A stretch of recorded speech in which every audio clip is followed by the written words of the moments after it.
Pacaran jangan fisik-fisik begitu, tapi hormati tubuhmu.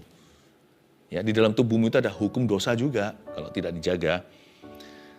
Maksudnya hubungan antara suami istri itu sakral, jadi janganlah kita approach atau mendekati itu dengan attitude atau sikap hati yang salah. Dan yang sudah menikah, junjung tinggi pernikahanmu, pernikahan saya juga, itu sama sakralnya dengan nama Tuhan, karena nama Tuhan yang mengesahkannya.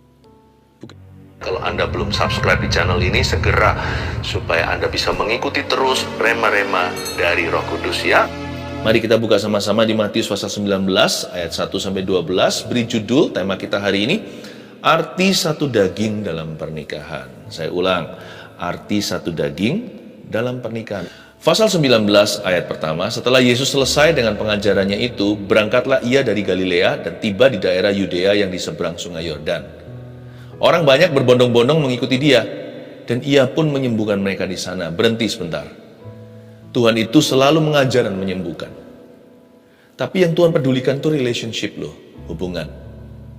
Tuhan ingin sekali keluarga itu pulih, bersatu. Tuhan ingin agar papa, mama, anak-anaknya bertumbuh sehat di dalam iman.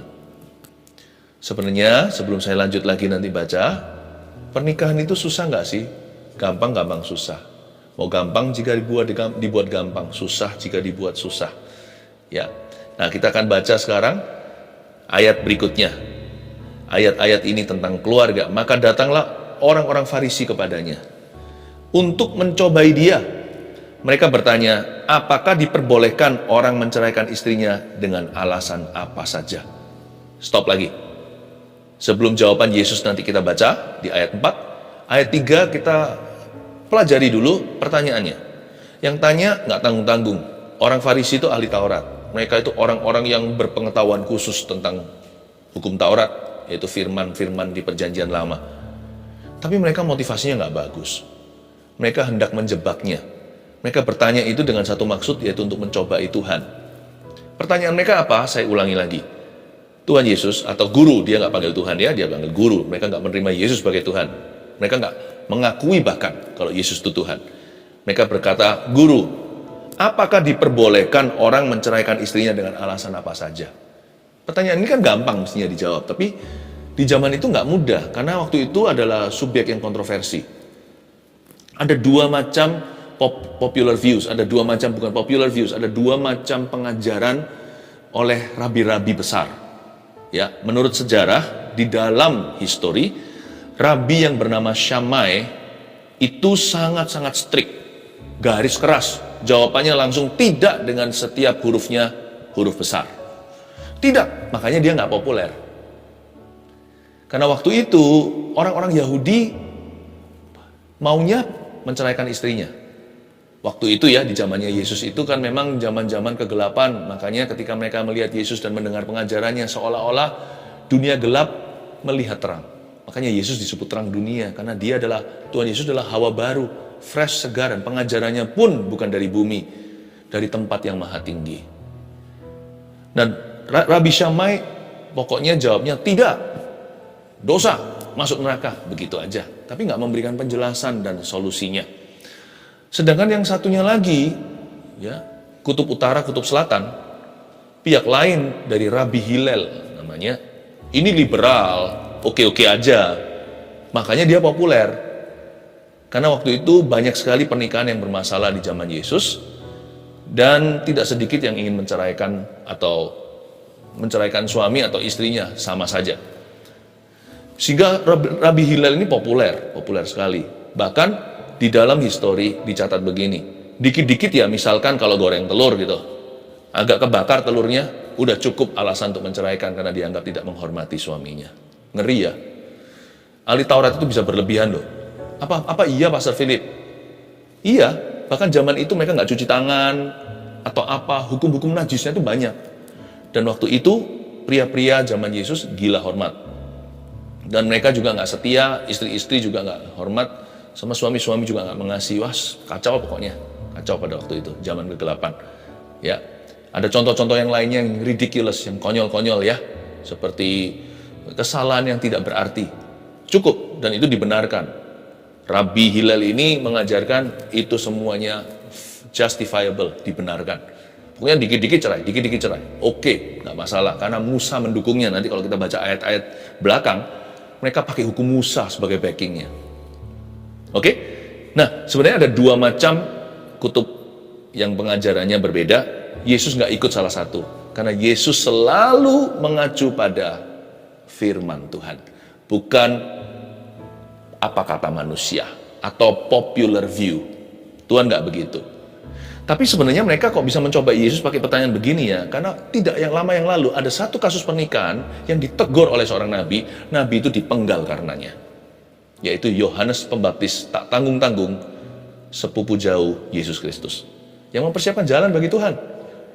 Kan perkara Herodes dan Herodias, raja wilayah, dan dia angkat bicara, nggak benar itu, nggak benar. Siapapun yang menceraikan, lalu habis itu dia kawin lagi, atau yang diceraikan, gitu ya. Pokoknya yang kacau deh. Yang seperti itu nanti menikah lagi. Kamu tidak pernah benar, sebab kejadianmu itu di mata Tuhan tetap tidak pernah dapat approval. Tuhan menganggap kamu berzina. Tuhan menganggap kamu curang. Tuhan menganggap kamu tidak fair. Jadi sekalipun mau dirayakan sebagai raja wilayah, makan pakai imam-imam yang dibayar sekalian. Zaman itu kan bait suci pun menjadi tempat perdagangan. Segala sesuatu dihalalkan. Tapi di mata Tuhan, kamu tidak pernah halal. Hubungan ini salah di matanya forever and ever. Amin. Dipenggal gara-gara itu. Jadi kalau Yesus salah bicara, dia bisa kehilangan pengikut. Kalau dia pakai cara syamai, udah pokoknya cut off, tidak memberikan sebuah cara pandang, tidak memberikan sebuah solusi jalan yang lebih baik, tidak ada hikmatnya. Atau kalau Tuhan liberal, maka patahlah semua pengajarannya yang lain. Dan kalau Tuhan salah bicara, bisa berakhir ministrinya. Bukankah itu yang mereka mau? Supaya Yohanes Pembaptis di-repeat atau terulang lagi dalam kasus Yesus. Tapi Tuhan Yesus tidak begitu. Ayat 4 kita baca. Jawab Yesus. Anda siap? Oh, jawaban Tuhan membuat saya semakin mengaguminya. Tidakkah kamu baca? Tuhan tidak berkata tentang hukum yang mereka manipulasi, tidak bicara tentang popular view atau opini. Tuhan berkata, tidakkah kamu baca? Nggak tanggung-tanggung, langsung dibawa ke Kejadian, pasal-pasal awal. Tidakkah kamu baca bahwa sejak semula, bahwa Ia yang menciptakan manusia sejak semula menjadikan mereka laki-laki dan perempuan. Sebelum kontaminasi, Tuhan langsung bawa mereka ke pernikahan kesatu dalam ciptaannya, Adam dan Hawa. You see, jawab Yesus, tidakkah kamu baca? Go back to the scriptures always. Selalu kembali ke Alkitab. Alkitab itu selalu yang benar. Manusia itu selalu salah. Udahlah, pegang aja ini. Ini bukan opini, ini prinsip kehidupan. Apa-apa perasaan kita, pikiran kita itu kalau melawan firman itu selalu salah. Udah gitu aja, nggak usah ditimbang-timbang lagi, nggak usah tanya Roh Kudus. Karena Roh Kudus nggak akan melanggar firman-Nya. Roh Kudus tidak akan membatalkan. Go back to the scriptures. Kembali lagi ke scripture, kembali ke Alkitab, kembali Alkitab. Alkitab bilang apa? Alkitab bilang apa? The Bible says, the Bible says. Tuhan Yesus itu bicara begini bukan hanya karena Tuhan itu divine, ilahi, tapi juga Tuhan itu smart. Ya, karena zaman itu sudah seperti tali yang tali yang sudah kacau. Tali yang bulat katanya orang gitu ya.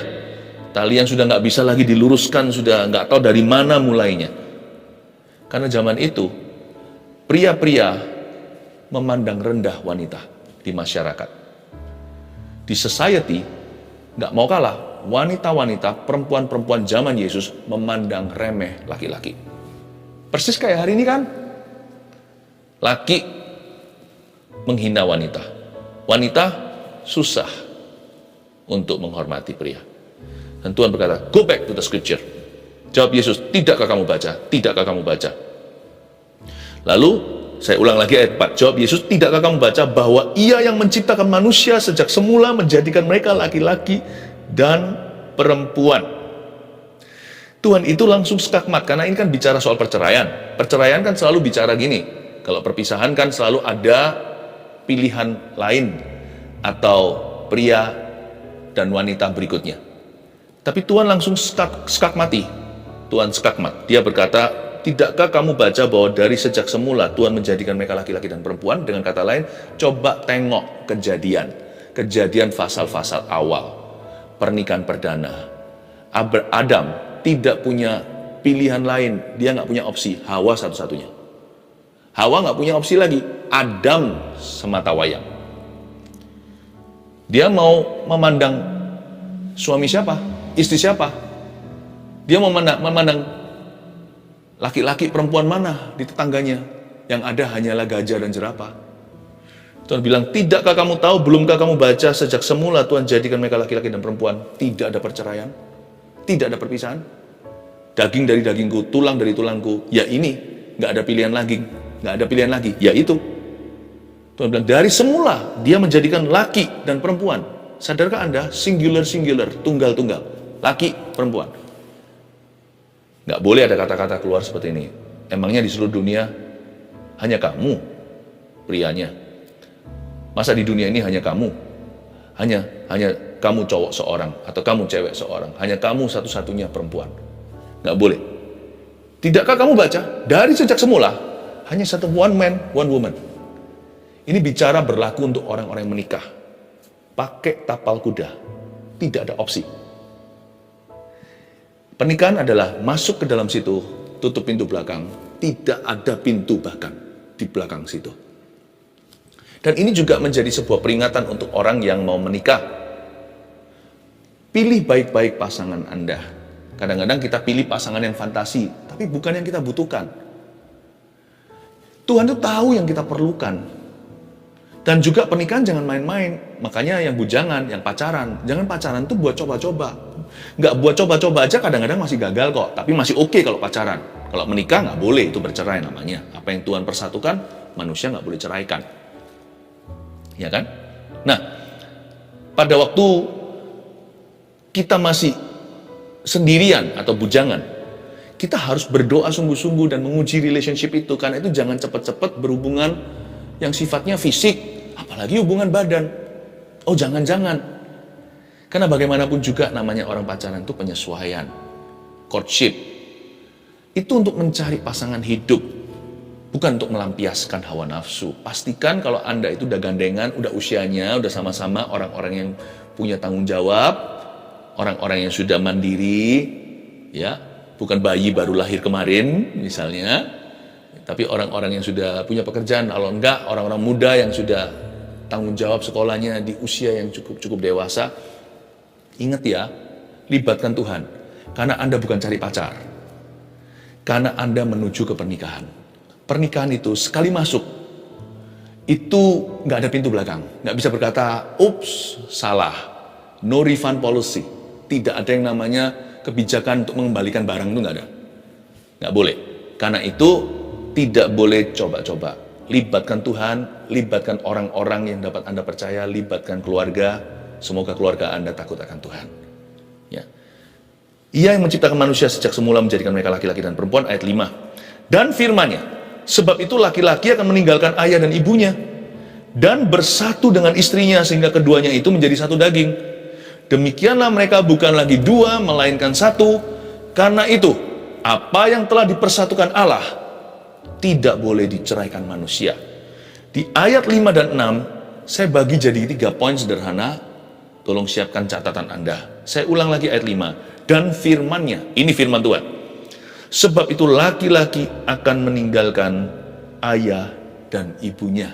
Yang ke-1, tinggalkan sikap bujangan. Sebab itu laki-laki akan meninggalkan ayah dan ibunya. Tinggalkan sikap bujangan. Bahasa I atau aku sudah harus pisah dari mulutmu dan mulutku. Sekarang sudah bahasanya kita. Kalau sama orang luar bahasanya kami sekeluarga, jadi nggak ada celah, nggak ada tembok pemisah. Orang ketiga nggak bisa masuk karena mereka dapat kesempatan atau dapat signal dari dalam. Selalu bahasanya kami, us, orang luar. Tapi di antara suami istri selalu bahasanya kita, bukan kamu, aku, uangku, uangmu, ya. Kakakmu, kakakku. Tapi bukan begitu. Ya kadang-kadang kita tetap perlu memberitahukan kakak yang mana, orang tua yang mana. Tapi hati-hati, tonasinya bukan seperti orang yang menyerang, tetapi tonasinya lebih menjelaskan yang Anda maksudkan siapa. Ya, karena itu hati-hati, sebab itu laki-laki akan meninggalkan ayah dan ibunya. Ini laki-laki dan perempuan juga. Kalau di sini dikatakan laki-laki bukan hanya pria. Karena pada mulanya Tuhan ciptakan pria, lalu dari pria itu Tuhan bentuk wanita, yaitu Hawa. Jadi kalau Tuhan bilang laki-laki, itu perempuan juga. Maksudnya dalam hal ini suami istri, ya kan, dalam satu pernikahan yang sama. Sebab itu laki-laki akan meninggalkan ayah dan ibunya, tinggalkan sikap bujangan. Sebaiknya kita bisa ngomong gini tentang pasangan kita. Ya, kekasihku atau suami atau istriku, kita memang beda. But you were made for me and from me and for me. Kamu itu dibikin sama Tuhan dari aku dan untuk aku. Kita memang beda, tapi kita satu. Nah, kita memang lihat ya, kalau laki-laki dan perempuan itu kan diciptakan dengan metodenya berbeda. Materinya pun beda loh. Kalau dari kitab Kejadian, laki-laki itu dari tanah. Tapi perempuan dari tulang rusuknya. Metodenya pun beda. Tuhan membentuknya lalu menghembusi nafas. Tapi wanita dari rusuknya sudah ada nyawa. Timingnya pun berbeda. Adam dulu, lalu Adam dibuat tidur, nanti Hawanya muncul. Namanya pun berbeda, nggak sama. Yang satu diberi nama man, pria. Yang satu diberi nama wanita atau woman. Dari sini kita tahu bahwa dua insan yang sangat berbeda Tuhan taruh dalam satu pernikahan, itu resiko besar. Tapi disinilah indahnya tubuh Kristus, bahkan hubungan Kristus dengan jemaatnya. Kita itu beda. Nah, maksudnya di sini apa? Sebab itu laki-laki dan meninggalkan ayah dan ibunya. Apapun yang terjadi, tinggalkan sikap bujangan. Always go back to marriage. Kalau orang itu sudah menikah, selalu kembali ke pernikahan. Nggak boleh arahnya itu ngepak barang. Nggak boleh. Arahnya itu selalu drop dulu, tunggu. Always wait for one another. Itu yang Tuhan kehendaki, yang Tuhan inginkan. Tinggalkan sikap bujangan. Engkau sudah meninggalkan rumah ayah dan ibumu. Kalau laki meninggalkannya, perempuan juga meninggalkannya. Seperti Ribka meninggalkannya untuk kawin sama Ishak. Sama-sama telah meninggalkan, tinggalkan sikap bujangan. Ada apa-apa, ada masalah apa, selalu bisa diajak bicara. Selalu ujungnya kembali to work out the marriage. Selalu kembali untuk mengerjakan pernikahan. Bukan lari dari keadaan atau larikan diri dari pernikahan itu. Nggak boleh. Arah anginnya itu selalu ke arah marriage, bukan menjauh, selalu ke situ. Itulah sebabnya Yesus berkata, kalau ada yang marah jangan sampai matahari terbenam. Tinggalkan sikap bujangan. Yang kedua, sebab itu laki-laki akan meninggalkan ayah dan ibunya dan bersatu dengan istrinya. Garis bawah ini, dan bersatu dengan istrinya sehingga keduanya itu menjadi satu daging. Dari sinilah keluar tema kita, arti satu daging dalam pernikahan. Bersatu dengan istrinya sehingga keduanya itu menjadi satu daging. Lanjut lagi, demikianlah mereka bukan lagi dua, melainkan satu. Tulis nomor 2 poinnya, targetkan kesatuan selalu. Makanya sekarang saya ngerti, pernikahan itu begitu sakralnya. Kita nggak boleh main-main, jangan menjadi pasangan tidak sepadan. Itulah pentingnya satu iman. Satu iman aja, banyak penyesuaian loh. Ya. Untungnya kalau penyesuaian satu iman itu hanyalah anggaran rumah tangga. Tetapi kalau beda iman, sudah beda dasar. Itu anggaran dasarnya udah salah. Targetkan kesatuan selalu. Pentingnya satu iman itu di situ. Yang bujangan, belum terlambat, belum telat. Pilih yang benar. Ya. Dan proses mempersatukan dua insan yang totally different atau yang sangat berbeda itu, itulah pekerjaan Allah di dalam setiap pernikahan. Saya nggak ngerti kenapa Tuhan itu menciptakan sebuah institusi namanya marriage atau pernikahan, saya nggak mengerti. Tapi itulah misterinya Tuhan. Bahkan hari ini pun dikatakan bahwa hubungan Kristus dengan jemaat itu seperti pernikahan.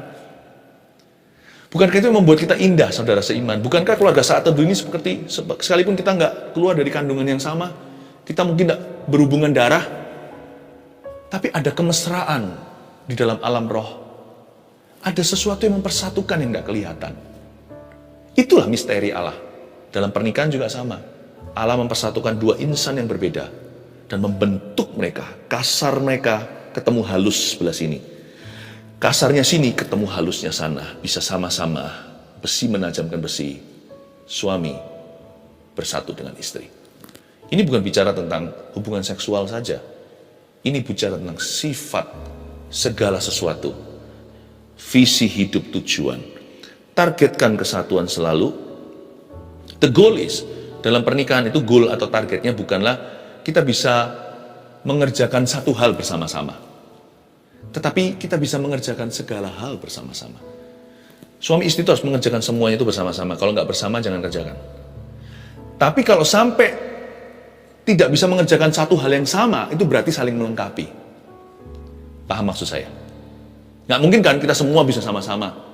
Ya kan? Atau kalau punya anak masih kecil, bayi gitu, mandi pun, ya kan, ada waktunya. Situ sikat gigi dulu, nanti giliran supaya ada yang jaga anaknya.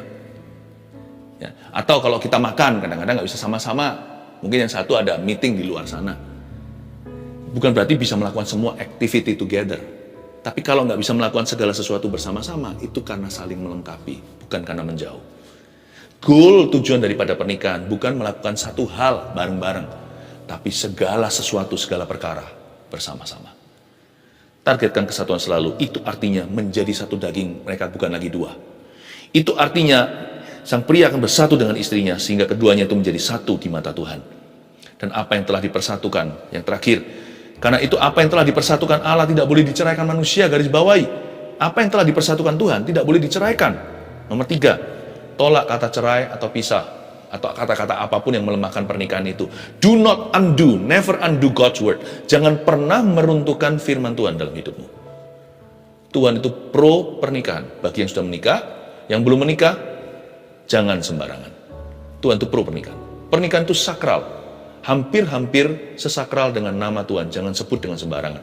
Jadi jangan pernah serang pernikahan itu dengan kata-kata. Baik itu kata-kata cerai atau yang dosisnya lebih rendah, seperti yang lebih nggak mengancam seperti pisah. Never do that. Jangan pernah lakukan itu. Anda akan mendukakan roh Allah di dalam dirimu. Tolak kata cerai atau pisah. Sebaliknya, rekonsiliasi.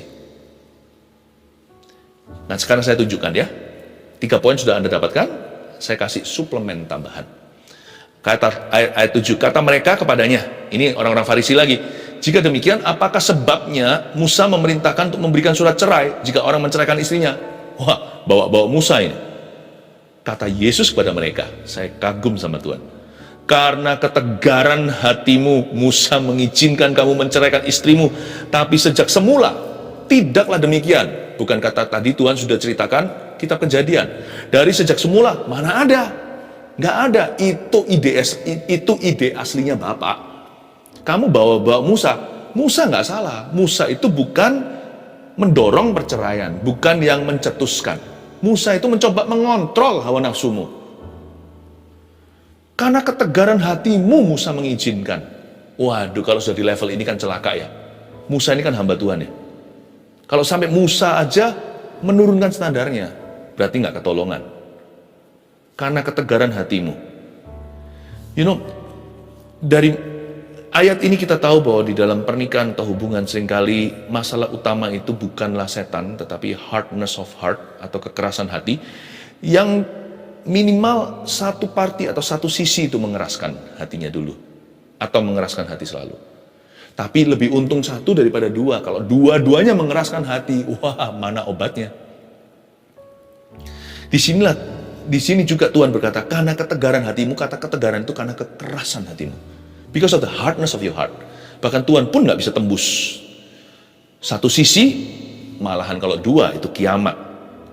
Sejak mereka mengeraskan hati, kata Yesus, Musa menuliskan the permissive will of God, atau kehendak Allah yang diizinkan.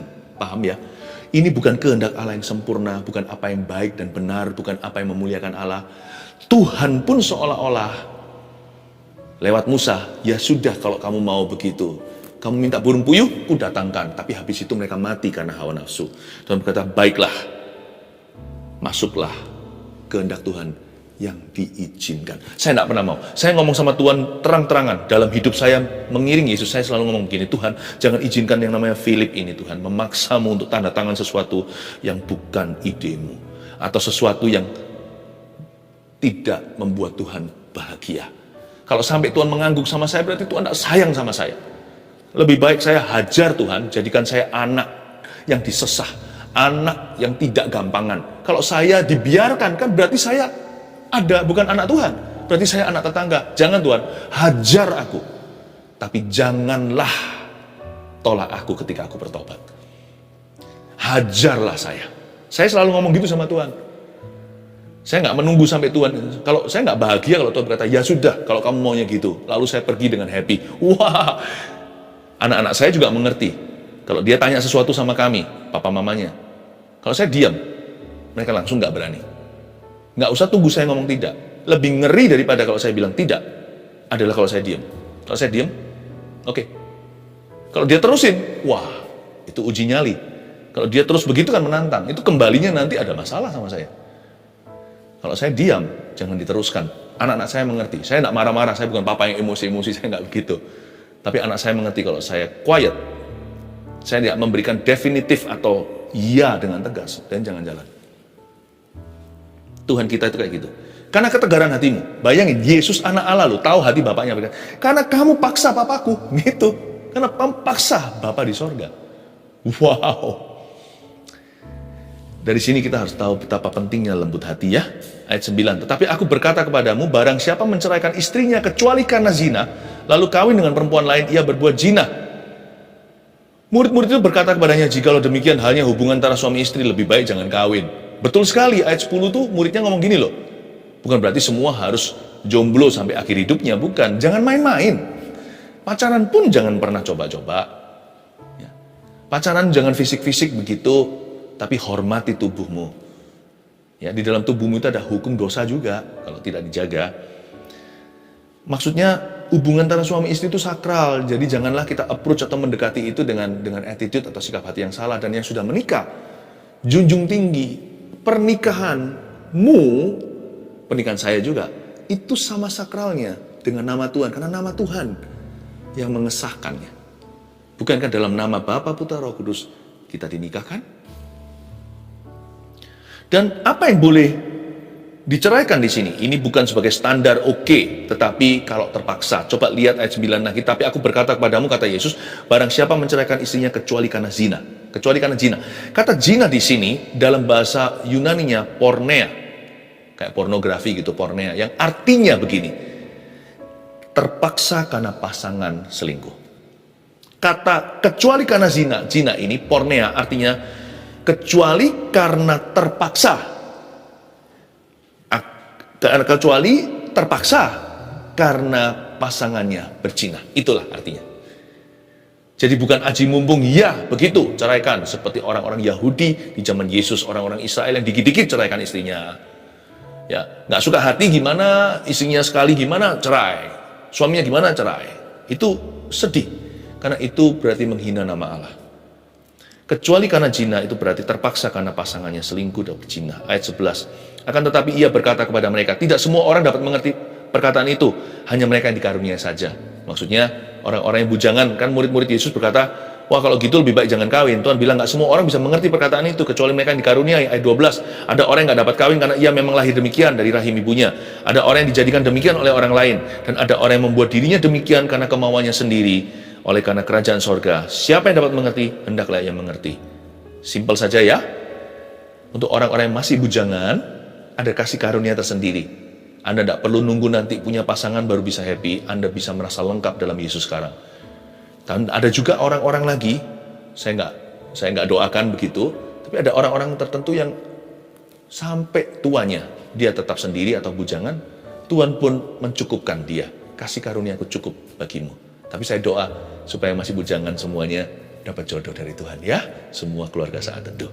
1, 2, 3. Apa aja arti satu daging dalam pernikahan? 1, tinggalkan sikap bujangan. Tinggalkan itu. Nggak boleh. 2, targetkan kesatuan selalu. 3, tolak kata cerai atau pisah. Lakukan ini, keluargamu akan pulih. Gunung apapun akan minggat di hadapanmu selama Anda sepakat. Di mana ada kesepakatan, di situ ada perlindungan. Di mana tidak ada kesepakatan, seperti tidur di rumah yang mewah, tidak ada atapnya, hujan panas kena semua. Virus pun masuk. Saya berdoa, keluarga Anda dilindungi oleh Allah. 1 Petrus 4 ayat 7. Kesudahan segala sesuatu sudah dekat.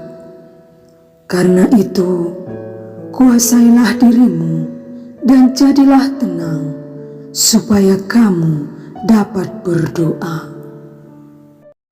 Saudara yang terkasih, terima kasih telah mendengarkan firman Tuhan hari ini. Jangan lupa untuk dukung terus channel ini dengan cara subscribe, like, share, dan juga komen, agar saudara kita yang lain juga boleh terberkati. Tuhan Yesus memberkati kita.